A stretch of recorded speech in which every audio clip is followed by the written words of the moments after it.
Willkommen nach St. Peter Friedhof, wo das Staffa Dorf Bobracka Friedhofs. Oh, Hakti Lieber, I forgot. Probably you don't understand the language of my family's homeland. For many years, German was the language spoke in the homes and the houses of worship in this area. If you had lived here 150 years ago, you probably would have understood that I said, "Welcome to St. Peter Cemetery," one of the pioneer cemeteries of our area. We like to thank St. Peter United Church of Christ for the use of their cemetery today for the first annual cemetery walk. St. Peter was one of the pioneer cemeteries in town. The church was called St. Peter's Evangelical Church when it was built in 1863, right up there where you saw the bell. The church stood on this site for nearly 100 years until it was destroyed by fire in 1961 and then rebuilt later on Willow Road about a mile west of here. We want to thank you for coming today and hope you'll enjoy your visit to St. Peter's Churchyard Cemetery. This cemetery holds the remains of many of Northbrook's earliest settlers. Please watch your step as you walk through the cemetery. Look around and you'll see the names of 8 of the streets we use in town today. Now I'd like to introduce you to Johann Frederick Wehrheim, who will be your guide today. Johann? Thank you, Harm. As Harm said, my name's Johann Friedrich Wehrheim, but like many German settlers here, I anglicized my name, so please call me John. 4 years before I was born, my grandparents, my parents, other family members, and friends of ours traveled from our home village of Hattendorf in Hessen, Germany, to the new land. The Wehrheim family settled here in Northfield Township. Friends of ours settled nearby. The Sepker family settled up there in Deerfield, and the Ross family down here in Morton Grove. Although we no longer saw these people on a daily basis, we did keep in regular touch with them. In fact, I married into one of these families, but I'm getting ahead of myself. I was born in 1851 in the family farm over there on Lake Street. The house I was born in was torn down in the 1960s when Glenbrook South High School was built. My grandparents farmed over here in what's now called the Glen. All told, the Wehrheim families farmed over 1,000 acres of Northfield Township land. Shortly after I was born, my father purchased 2 acres of land from the widow of John Clark. Now, John Clark had originally purchased that land from the federal government for $1.25 an acre. This land was up near what is now Dundee Road and Waukegan Road. Father kept purchasing land until there was enough for a farm, and he moved our family up there. I attended the Sherman Log School, which is on Waukegan Road across from what is now Crestwood Place. Now, I'll tell you more about my story later, but we're going to now go over and meet Wally Bernhardt, our first speaker. Hello, Wally. Hey, John. Are you ready to tell our friends your story? I am. This is quite a nice crowd you've gathered for us today. My name is Walter Wilhelm Bernhardt, but my friends call me Wally. I was born in 1907, just 6 years after Shermerville was incorporated. There were only a few hundred people living in the village the year I was born, so you might say the town and I grew up together. From my window on Telegraph Road, which was later called Shermer Avenue, I watched as concrete walks and hard roads replaced cinder sidewalks and dirt roads, and the automobile replaced the horse and buggy as the main mode of transportation. I lived in Northbrook until the late 1950s. By then, The view out my window showed a town that was hardly recognizable as the village of my birth. And looking around today, I can see it's no longer recognizable as the village I knew. So, let me tell you my family's story, which is also the story of our village's early settlers.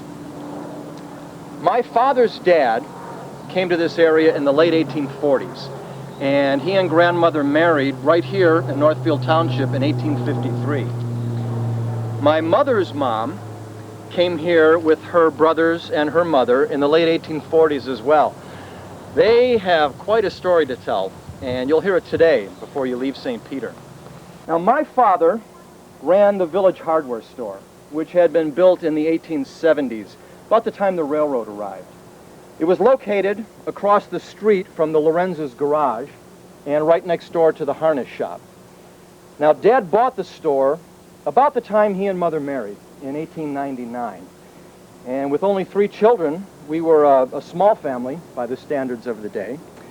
My brother died shortly after he was born, so it was just my sister, Olive, and me, and I was the baby of the family. Now, besides running the hardware store, my father was one of the organizers of the Schermerville Volunteer Fire Department and was its first fire chief. My father died when I was only 10 years old. Mother kept the store going for many years, and Olive and I helped out where we could.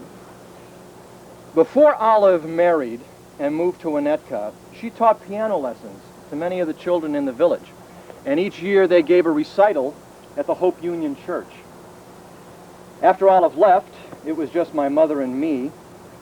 When I came of age, I stayed at home to care for her and ran the store. Now, our store was different than any other in town. We didn't modernize like Melzer's or Haps, so if you couldn't find what you needed there, you could come see me. We'd almost always have it. Now, often, when I sold an iron or some other small item, I'd put the purchase in a bag and then put the empty box back on the shelf so Mother wouldn't know I'd sold it. Then, I'd use the money down at Bartleme's or one of the other 4 taverns in town. I just couldn't pass them without taking a taste test. Now, Bernhardt's store was known far and wide for one very unusual feature, its pine floors. Many an unwary shopper had tripped over the raised knots left by years of foot traffic that wore down the soft pine around the knots, yeah. People remember me too. There's a painting of me down at the Historical Society, sitting out in front of our store, and judging by what they've been told, I was what you might call a town character. After Mother died, the village condemned the store and tore it down to make room for a new street, which connected Dundee and Shermer, called Meadow Road. I then moved to Chicago, stopped taking taste tests at the local taverns, and spent the rest of my working life as a guard at the Art Institute. Can you imagine how surprised the people of Northbrook were when they came into my gallery and saw me for the first time? I loved my job, being among the paintings and talking with the visitors. I missed the village of my birth, but I could keep up on the news when an old friend from Northbrook came in and visited my gallery. Thank you for listening, and a good day to you all.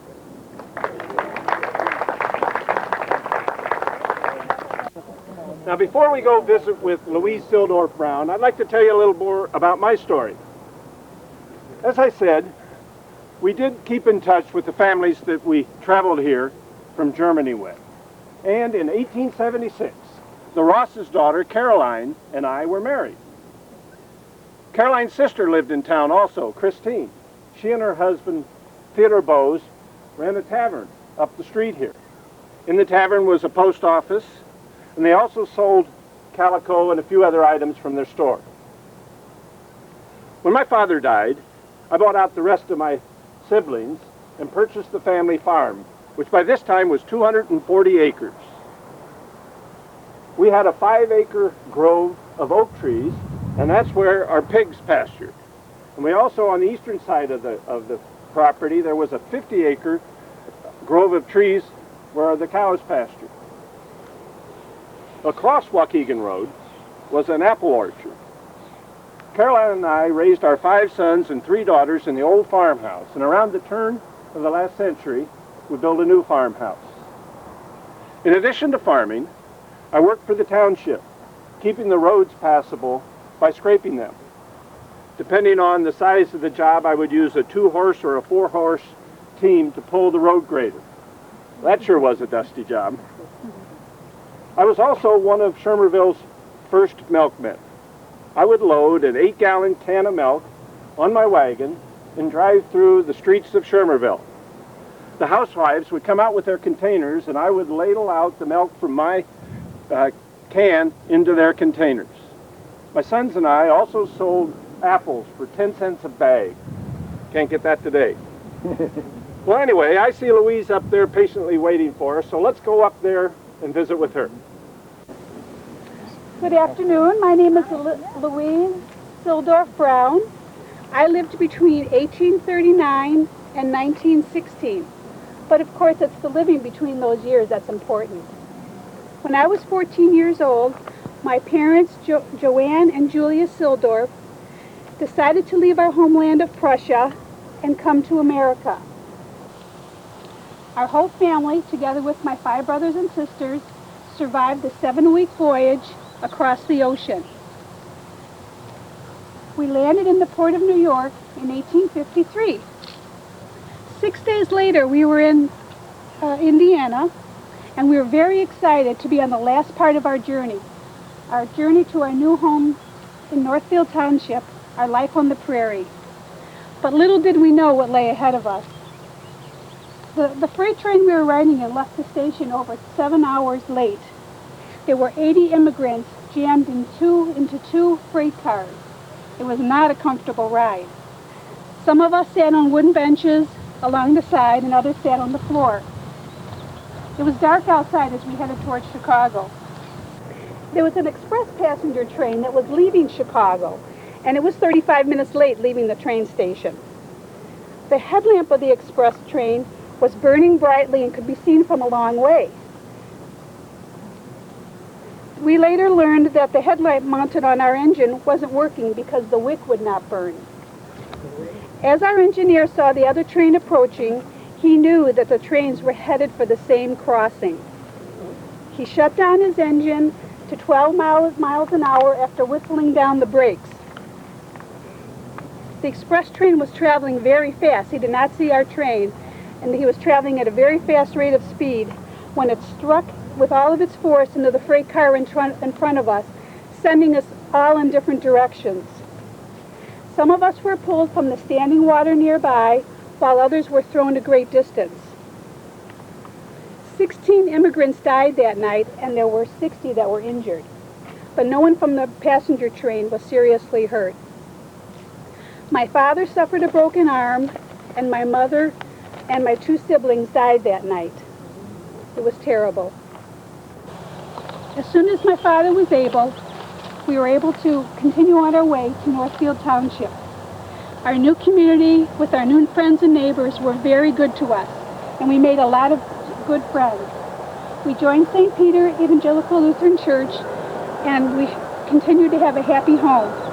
This was our home in the new land. 2 years after that, my older sister Dorothea married Carl Rosenup. They had several children, and their descendants and relatives lived in this area for many years. Some of them married into the families that you're going to meet today. I met and married Johann Brown, and we watched as our neighbors and friends signed up to fight in the Civil War. John wanted to fight for our new country, so he signed up in 1863 and joined the 12th Illinois Cavalry. Those were difficult times for our country, for our loved ones that were fighting, and for those of us left at home to bring in the crops. But with the helps of friends, neighbors, and family, we all made it through the war between the states. My husband came home, but 9 other Northfield Township men did not. Some, like Henry Meyer, died in battle, while others died of disease. John and I worked hard our whole life. Bless you. We were fortunate enough to raise 4 out of our 5 children to adulthood.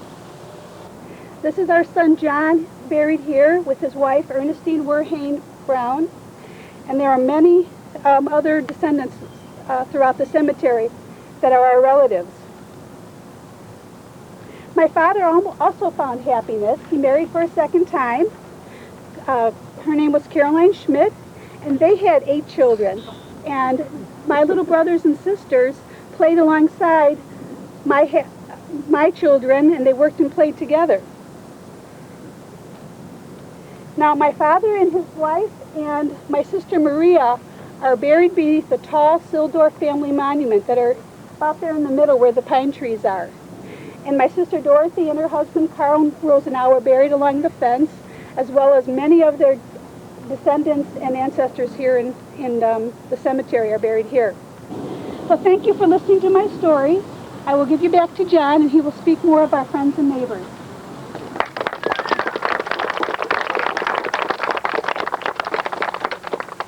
Thank you, Louise.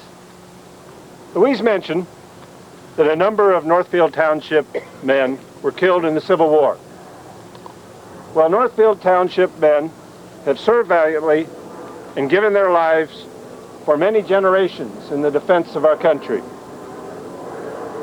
The George W. Benjamin American Legion Post was named for the first local boy who died in World War I. Caroline and I lost a son in that war, our son Theodore. He was drafted in April of 1918, and 8 months later, he was dead. Not from wounds. He was one of many who died in the great influenza epidemic of 1918. Now, Caroline had died a few years earlier, so I was very glad she was spared the pain of grieving for the loss of another of our sons. You see, our third son, Louis, died at age 15. There's Caroline up there, and you'll see the graves of Theodore and Louis in our family plot. Now we're going to continue on up to the front of the graveyard for our next speaker, but as we go, I'll stop a couple times and point out a couple of the graves that might be of interest to you. So we'll walk this way, and watch your steps, please. This is my brother Friedrich. He was 3 years younger than me. We'll continue on up the road here.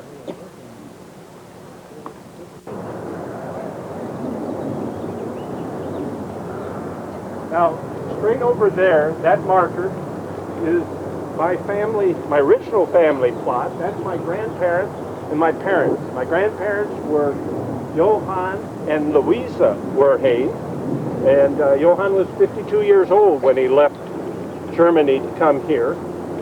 Buried there also are my parents, who were Friedrich and Sophie Werhane. You see the large monument over here? This is the Rugen family monument. Now there's Rugens throughout here. The Rugen family was very, very important in the growth of the St. Peter Evangelical Church, as well as the village of Glenview and Northfield Township. I think I see Heinrich Tachi up there. Let's go on up over there and have him tell you about himself. Well, hello, Henry. Hello. I'm Heinrich Tachi. I'm delighted to greet you today. I, like many of my neighbors, was born in Germany. 1849, at the age of 22, I took off across the Atlantic, leaving Germany, coming to the United States, and came to the Chicago area, where I joined my brothers and sisters who were already here. Chicago was a busy place, and I found work fairly quickly driving a team of horses for the Sherman family. Now, sometimes that meant that I would go to the bricks yard that Mr. Sherman had on Elston and carry bricks. Other times that meant that I went and brought the family up here to visit Silas, his brother, who owned a farm up here. Of course, Mr. Sherman owned a farm too. And we got to have times just being out here in the country. You see, Mr. Sherman was mayor of Chicago 3 times, but when he wasn't being mayor, he was living out here. And on his farm, we raised timothy for hay and oats and spring wheat. Mr. Sherman was a good employer. I broke my leg couldn't work for months, so he gave me a new job working out here on the farm. I met my wife while I was still in the city of Chicago. She was a maid working there. And then Engel, Charlotte, Hottenrod, and I were married 1852. St. Peter Lutheran Church in Schaumburg, which is near where her family settled when they came here from Germany. Now, Mr. Sherman, as you may know, has been mayor of Chicago for 3 times, and so he was in the city when he was mayor, but when he wasn't mayor, he was out here. And I got to know the places and people out here very well. I remember back in 1855, one of the neighbors of Mr. Sherman, Mr. Shergold, had a 4th of July picnic, had it in his peach orchard. Must have been 50 or 60 people gathered around to celebrate the birthday of America. I heard Mr. Sherman say that they'd spent $30 on the fireworks. What? I could get a good horse, a buggy, several head of cattle for that amount of money. My sister, Charlotte,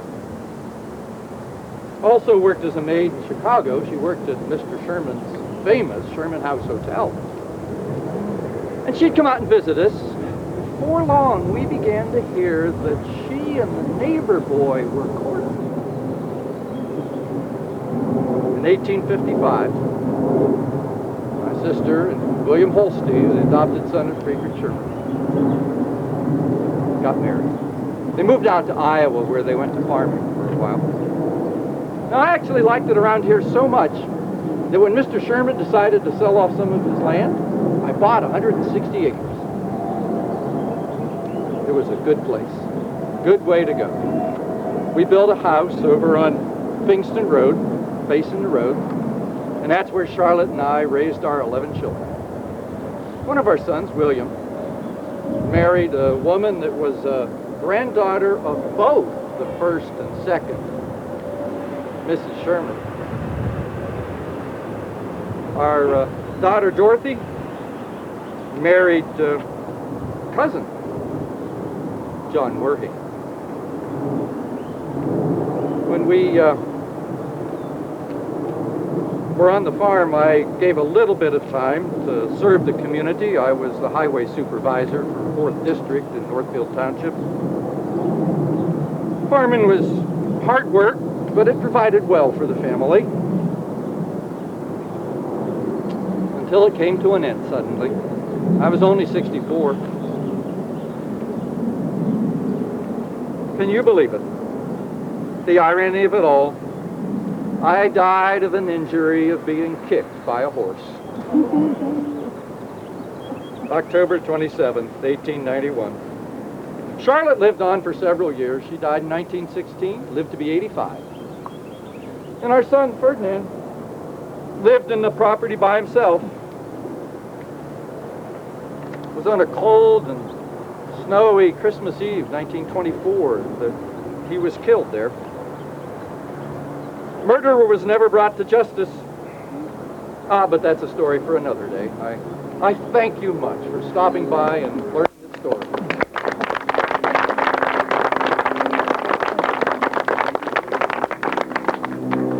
Thank you, Henry. Now, you'll notice this small monument right here. This is the Sildorf family monument. Remember Louise Sildorf Braun? This is her parents, and her sisters are buried right there. Now, the men and women that you've met here today lived long and productive lives despite the hardships that they faced here in the new land. At the turn of the last century, the average lifespan was only 48 years. And yet many of these hardworking German farmers and their wives lived well into their 70s and beyond. Of course, we also lost many at an early age, like our son Louis, who died at age 15 from the summer complaint. Now today, you have refrigeration, but back then, many people became ill from what you call food poisoning. Some, like our Louis, became so ill they succumbed to it. Many women and babies also died in childbirth. A family could count themselves lucky if all of their children reached adult age. I think I see Frederick Shermer over there with some ladies. Let's go over there and have him tell you his story. I'm just getting a little bit of an understanding that I want to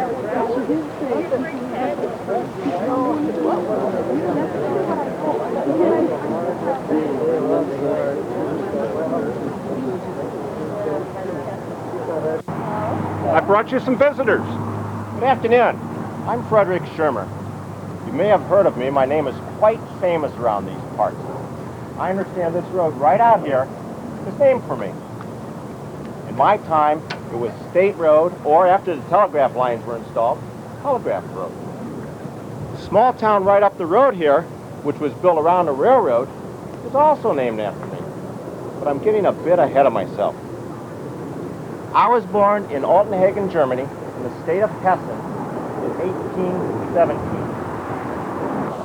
I left Germany when I was 29 years old with my sister, Charlotte, and her husband, Conrad Thies. We arrived in Chicago on July 8th, 1846. We came here to join our sister, Wilhelmine, and her husband, Henry Group, who had come here 2 years earlier. Christoph, our brother, also lived in this area. Together, we were among the founders of the Evangelical Lutheran Church in 1853. Christoph is buried on the grounds of that old church, which is now the Northfield Union Cemetery on Dundee Road. Christoph died before members of that congregation joined with friends of ours from what is now Glenview to build the St. Peter Evangelical Lutheran Church. The rest of my family is buried here in the St. Peter's Church ground. I lived a long and happy life in America. I was married 3 times and widowed twice. These are my wives, Justine, Dorothea Charlotte, and Adeline. And I'm going to let them tell you our story. Hello, I'm Justine Meyer, Holste Shermer. I too was born in Germany, but in 1811. Now that makes me a few years older than Frederick, but well, we don't need to talk about that. I came over to this country with my husband Christian Holste in 1847. We came over with our children. We had a long boat ride across the ocean and another up the Mississippi where our steamship docked in St. Louis. I was on the dock with my children, and my husband and one of my sons had gone back to the ship to get some of our belongings, and something terrible happened that day. There was a big explosion. Well, my husband and son were among those lost in the incident. And what was I to do? I was a young widow with children all alone in a country where I didn't speak the language, but we did the right thing. We moved up to this area, which was our original destination, and we joined some of our friends and neighbors from our village. And that same year, I met and married Frederick. He was a wonderful husband and father to my children. We had one child of our own who sadly died at birth, but because of Frederick's hard work, we prospered, as did our children. I died in April of 1875. I'm Frederick's second wife, Dorothea Caroline Westenfeld Schwalke Shermer. We were married just a few months after Justine died. Frederick was a lonely widower, and I was a widow. But we had known each other for some time before that, because Frederick's stepson, his adopted son, Ferdinand Holste, had married my daughter, Engel Maria Schwalke. In fact, a few months after our wedding, the children took over the farm, which was located just across the road here. And we moved to town. Frederick had bought the beautiful Sherman house. It was located near the railroad track, near the creek, and in a beautiful pine grove. And just across the street was a nice grove of oak trees. That's where the village green is now. And where our house was located is now where the village church was built. I sold off a few of those acres. A feed and grain store, a cheese factory, and other businesses were built on them. Soon there was a small village on either side of the railroad tracks. We needed a railroad stop here so the farmers would be able to get their fresh milk into the city. Now the railroad stop also provided a means for us to get bricks, which were manufactured at our local brickyard, into Chicago to help rebuild the city after the Great Chicago Fire. Several years after the tracks were laid, a rail station was built on my land. They named the railroad station and stop Schirmer after me. Our house, in the Sherman house, was a very happy home. We had many children. Well, there were Frederick's stepchildren, and my children, and then our grandchildren. And we all lived there. It was a very good time together. Unfortunately, I was only married to Frederick for 7 years until I died. And I was laid to rest here in the St. Peter churchyard, very close to my friend Christine. Good afternoon. My name is Adelheid Geiser Schirmer. My friends call me Adelheid. I was born in 1849 in Baden, Germany, just 2 years after Friedrich and his first wife, Justine, were married. Eventually I came to America. I was a 36-year-old spinster when I met Friedrich, and he was in his late 60s when we married. Within a year we welcomed a beautiful daughter into our home, and a year later our son was born. The year our daughter Lily was born, the post office and the railroad station were renamed Shermerville, after my Friedrich. When Lily, our daughter, was only 7 years old, I felt very ill, and responsibility for raising the children fell to Friedrich. Despite my advancing age and my wife's illness, our children had a very happy life. They had all the toys and fine things children of that age could want. However, around the turn of the century, farm prices fell and times became very difficult. I had made some loans and was unable to recoup the money. I eventually lost our home and all the fine things. Adelheid and the children had to leave with just the clothes on their back, leaving all their belongings behind. I was old and ill by this time. Since neither their mother nor I could care for them, our children had to go live with Justine and Dorothea's grandchildren. Frederick went to live with the Julius Rosenau family, and Lily with the Fred Holste family. I died in the old people's home in Bensonville at the age of 84 and was brought here to lie beside my wives, Justine and Dorothea. Friedrich died in 1901, just 2 months before the village named after him was incorporated. Despite my illness, I outlived him by many years. From the wealthiest family in town to the poorhouse. What a story. For the last 17 years of my life, I lived in the Oak Forest Institution. You may know it as the Cook County Almshouse. I was one of the very first residents to walk through the door when it opened in 1910. It was a beautiful facility. Near the town of Oak Forest in Bremen Township, the poor used to come there for food and shelter. We had over 1,700 residents. The able-bodied residents used to help out by making baked goods and working in the fields. We even had a hospital for consumptives. It was there for many years. I died there in November 1927, and my body was brought here to lie beside Friedrich and his other wives. Our daughter Lily married one of Justine's great-grandchildren, Louis Holste. They went to live in Messina, Iowa, and they raised a large and happy family. Although not well educated, Lily was a bright, intelligent woman, very well read. Our son Friedrich Jr., or Fritz as he was called, was a confirmed bachelor, but he loved his sister Lily's family. He went to live in Wisconsin and is buried here alongside us.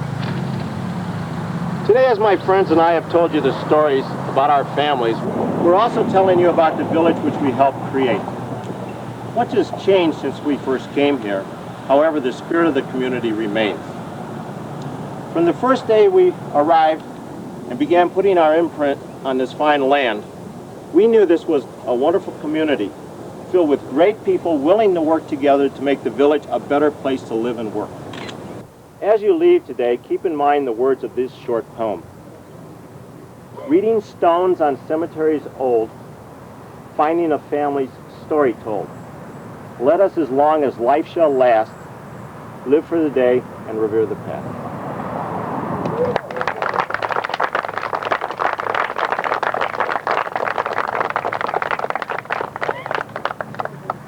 Thank you all for coming to hear our stories today. If you'd like to know more about the men and women that you have met here today, or more about the past that shaped our village, you can stop by the Northfield Inn, home of the Northbrook Historical Society. Thanks again.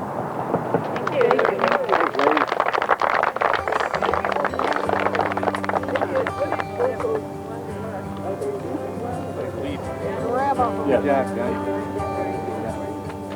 Done good, John. This guy over here, he was really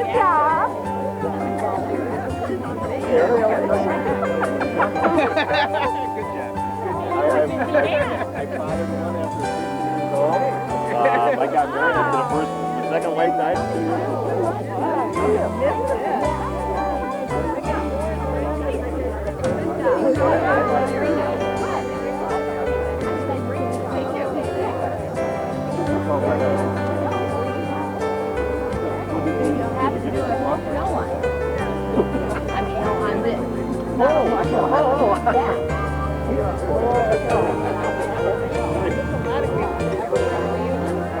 Yeah, that's a lot.